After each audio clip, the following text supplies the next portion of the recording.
President Donald Trump has completed his first full day in office. We'll look back at his day.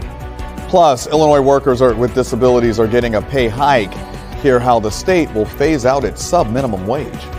Temperatures have already dropped below zero here in Terre Haute, and it is going to be a bitterly cold night. But I do have some warmer temperatures to talk about coming up. Live, local, late breaking.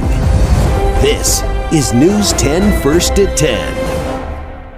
Good evening to you, and thank you for joining us. After Monday's inaugural pomp and pageantry, President Donald Trump hosted Republican congressional leaders at the White House today. He talked about how to implement his agenda. Karen Kaifa is in Washington with the very latest.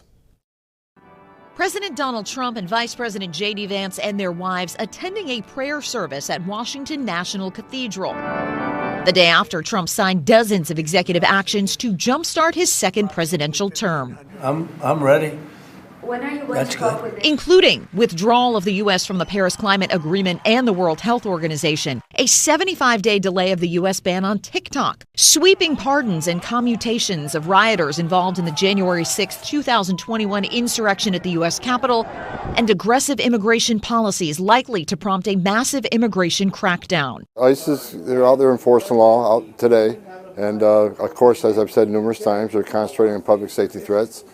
That'll be our priority right out of the gates. On Tuesday, congressional Republican leaders headed to the White House to chart a course for other agenda items. Meanwhile, the U.S. Senate continues to work on getting key Trump cabinet nominees to the floor. Trump's nominee for Secretary of Veterans Affairs, Doug Collins, and UN Ambassador nominee Elise Stefanik appeared before committees Tuesday. Secretary of State Marco Rubio was the first to receive approval. I, Marco Rubio, do solemnly swear. And was sworn in Tuesday morning. In Washington, I'm Karen Kaifa.